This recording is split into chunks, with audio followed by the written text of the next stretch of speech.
Today I'm going to show you 5 fun projects that you can make with a laminator at home. I'm also going to be taking out my Cricut machine and printer for some of the projects, but if you don't have those tools, that's okay. I'm sure you'll still gain inspiration from this video.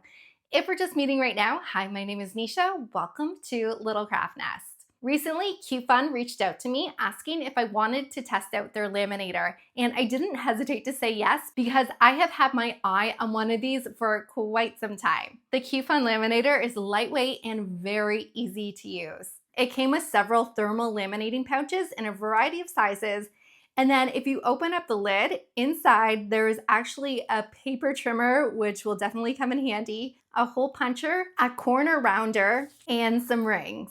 To start up the laminator, plug it in and press the power button. There are 3 different modes. We have cold, 3mm hot, and 5mm hot. And we'll be using both the cold and the hot settings for our projects today. For my first project, I decided to use one of the 3mm thermal laminating pouches that were included in the box. I set the mode to 3mm by using the mode selection button at the top. The light on the machine will start blinking, and once it's fully warmed up, it will stop blinking. I was so surprised on how fast this machine warmed up. It only took 60 seconds, and yes, I timed it. I printed out a scorecard sheet for one of my family's favorite card games because we were running low on our scorecards. I thought this would be a simple first project to test out.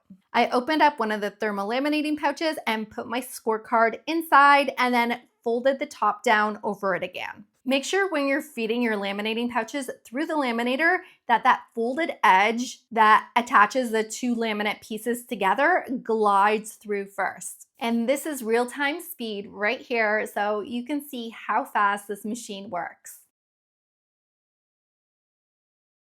After my new laminated scorecard came out of the other end, I used the paper trimmer that was included and trimmed off the edges. Make sure that when you're cutting off the edges of anything you laminate with the thermal laminating sheets, that you leave a small border around your paper edge so that your laminate doesn't separate. And then I grabbed the corner rounder, which I love that this is included because you don't want to be cutting your hand on the sharp corners. Now I'm able to use dry erase markers on top of my new laminated scorecard, and when we're done the game, we can erase it and start all over. You can also laminate things like chore charts, meal planning charts. You can make some cursive writing sheets for your kids to practice on, and then use your dry erase markers, and you can use these sheets over and over again, and you're saving paper at the same time. For my next project, I wanted to get a little more crafty, so I decided to make a birthday card. For this project, I used white cardstock, holographic cardstock, some glitter, sequences, and another thermal laminating pouch. First, I had my Cricut cut my design out of holographic cardstock. Then I slowly peeled this intricate design off my mat. This time I used one of the smaller pouches, opened it up, and placed my design in it upside down. Using some tweezers, I picked up a few sequence pieces where I thought they might look good, and then I shook some glitter on top. I closed up the laminate pouch and fed it through the machine. I was a little nervous with all the glitter I used, but it went through the machine no problem and came out great.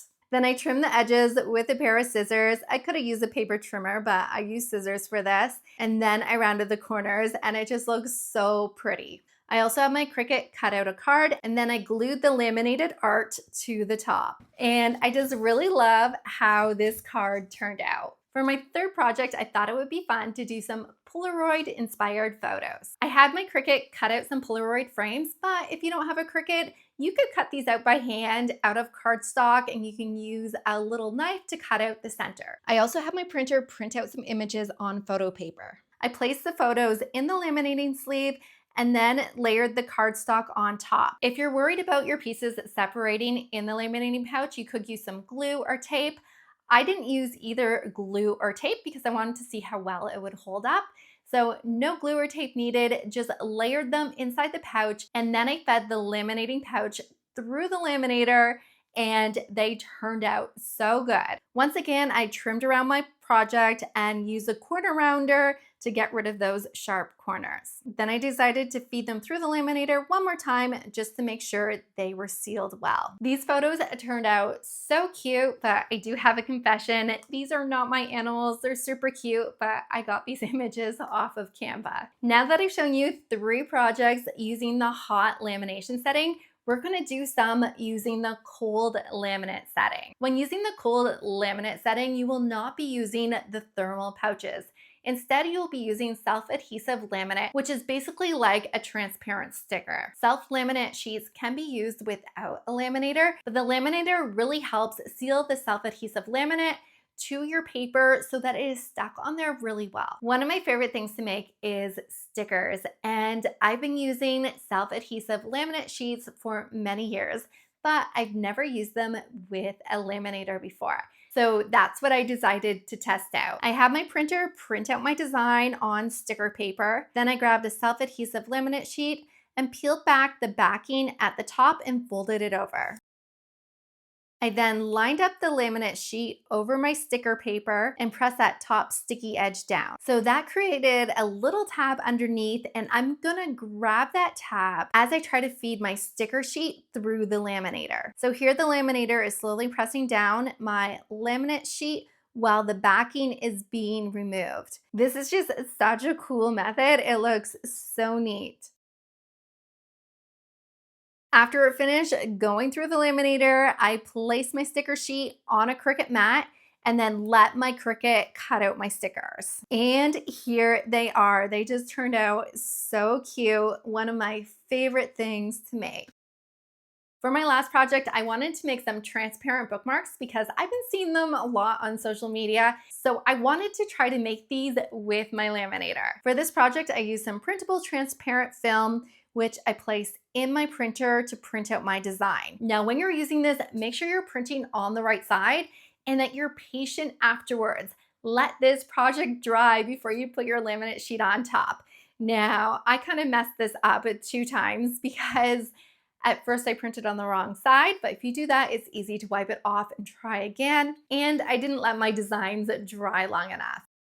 This time I decided to use the glitter self-adhesive laminate sheets, and I've had trouble with these sheets in the past. I've always found them to be a little finicky, so I wanted to test these glitter laminate sheets out to see if I could get it on without any bubbles. Now, keep in mind, different brands of self-adhesive laminate will have different results. Some of them go on a lot more smoothly, and some of them are really thin, or they're holographic or have glitter on them, and sometimes can be a little finicky. So using the same method as before, I peeled back the top sheet and then lined it up over the printed side of the projector film. And then I slid it through the laminator on the cold setting.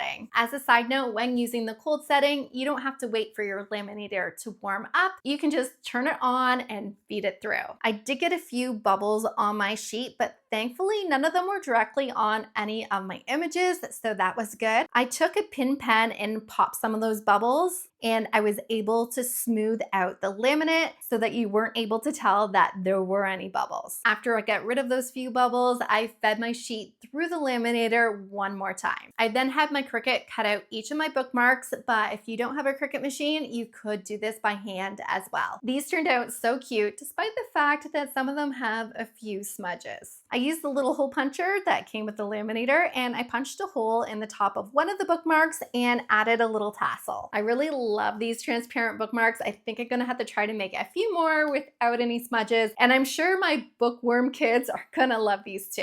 All the materials I used today, including the laminator, will be linked down below in the description, and I hope to see you on more crafting adventures.